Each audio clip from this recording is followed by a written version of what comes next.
오늘 우리에게 주시는 하나님의 말씀은 열왕기상 22장 48절에서 49절까지 말씀입니다. 48절 여호사밧이 다시스의 선박을 제주하고 오빌로 금을 구하러 보내려 하였더니 그 배가 에시온 게벨에서 파선하였으므로 가지 못하게 되매 아합의 아들 아시아가 여호사밧에게 이르되 내 종으로 당신의 종과 함께 배에 가게 하라 하나 여호사밧이 허락하지 아니하였더라. 아멘. 유다의 여호사밧 왕이 선박을 제주하고 오빌로 금을 구하러 보내려 했지만 배가 그만 파선하고 말았습니다.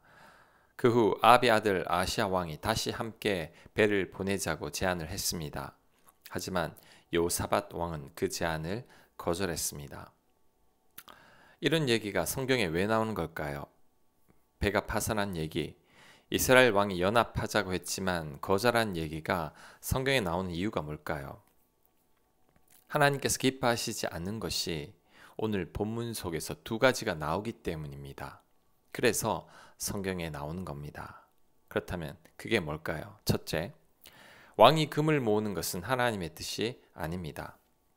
여호사밧 왕은 금을 모으기 위해서 오빌로 선박을 보냈지만 금을 모으는 것은 하나님의 뜻이 아닙니다. 과거에 솔로몬도 금을 모으기 위해 애를 썼는데 이것은 하나님께서 기뻐하시는 게 아닙니다. 신명기 17장 16절 말씀입니다. 왕은 병마를 많이 두지 말 것이요. 17절 그에게 아내를 많이 두어 그의 마음이 미혹되게 하지 말 것이며 자기를 위하여 은금을 많이 쌓지 말 것이니라. 신명기 말씀은 왕이 병마와 아내와 은금을 많이 쌓지 말라고 했습니다. 왕이 하나님이 아닌 다른 것들을 의지하기 때문이고 아내의 말에 미혹되기 때문이죠. 그런데 여호사밧 왕은 금을 모으려고 했습니다. 이것은 하나님의 뜻이 아닙니다. 우리가 하나님보다 더 의지하는 게 있어서는 안 됩니다. 그것이 사람일 수도 있고 은금일 수도 있고 돈일 수도 있습니다. 그것이 당장에는 든든하고 내 노후를 보장해 줄 것 같지만 그로 인해 하나님과 점점 더 멀어지게 된다는 것을 알아야 합니다. 왜냐하면 하나님 도움이 굳이 필요 없기 때문이죠. 내가 믿고 있는 게 더 있기 때문입니다. 하나님 없이도 살만하기 때문이죠.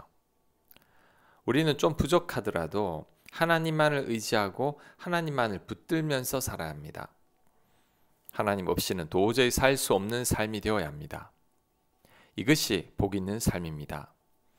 그래야 하나님을 떠나지 않을 것입니다. 하나님과 소원해지는 일도 없을 것입니다. 자, 두 번째, 악인들과 동행하는 것은 하나님의 뜻이 아닙니다. 여호사밧 왕은 악한 아합 왕과 연합을 하다가 전쟁에서 패했고 자신도 죽을 뻔했습니다. 이를 볼 때 아합과 함께하는 것은 하나님의 뜻이 아닙니다. 그런데도 여호사밧 왕은 이번에는 죽은 아합의 아들 아시아 왕과 교제하고 있습니다. 오늘 본문에서 배가 파선한 것도 악한 아시아 왕과 연합했기 때문이라고 역대하에서는 설명하고 있습니다. 역대하 20장 35절 이하인데 오늘 같은 사건을 이렇게 기록하고 있습니다. 유다왕 여호사밧이 나중에 이스라엘 왕 아하시아와 교제하였는데 아하시아는 심히 악한 악을 행하는 자였더라. 두 왕이 서로 연합하고 배를 만들어 다시스로 보내고자 하여 에시온 게벨에서 배를 만들었더니 마레사 사람 도다와후의 아들 엘리에셀이 여호사밧을 향하여 예언하여 이르되 왕이 아하시아와 교제함으로 여호와께서 왕이 지은 것들을 파하시리다 하더니 이에 그 배들이 부서져서 다시스로 가지 못하였더라. 아멘. 오늘 본문의 사건을 역대하에서는 좀 더 자세하게 설명하고 있습니다.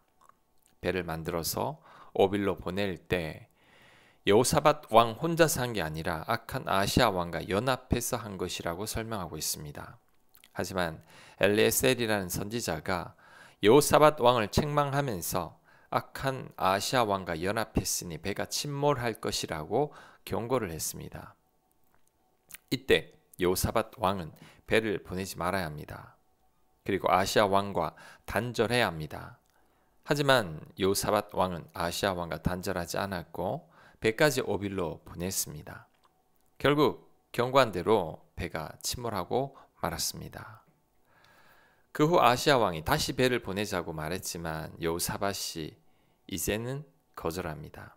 뒤늦게 여호사밧 왕이 깨달은 것입니다. 아시아 왕과 연합해서는 안 된다는 것을. 여호사밧 왕이 진작에 깨달았으면 배가 파선하는 일도 없었을 것입니다. 여호사밧 왕은 아합 왕을 통해서 어려움을 겪었으면서도 깨닫지 못했던 거죠. 전쟁에서 패하고 죽을 위기를 넘기고 배가 파선한 후에야 깨닫게 된 것입니다. 우리는 이래서는 안 됩니다. 한 번의 어려움을 겪었으면 바로 깨달아야 합니다. 개가 그 토한 것을 반복해서 먹고 또 토하듯이 우리는 어리석은 짓을 반복해서는 안 됩니다.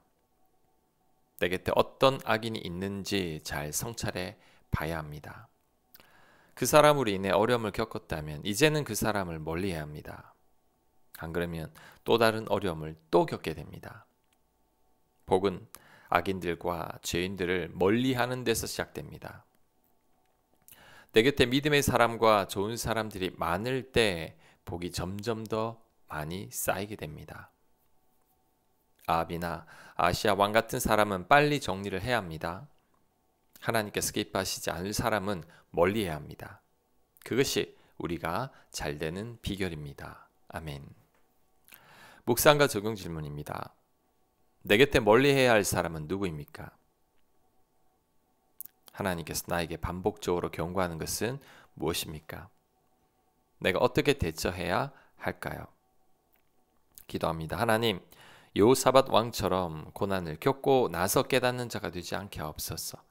일찍 깨닫게 하시고 하나님 뜻대로 살게 하여 주시옵소서. 예수님 이름으로 기도합니다. 아멘.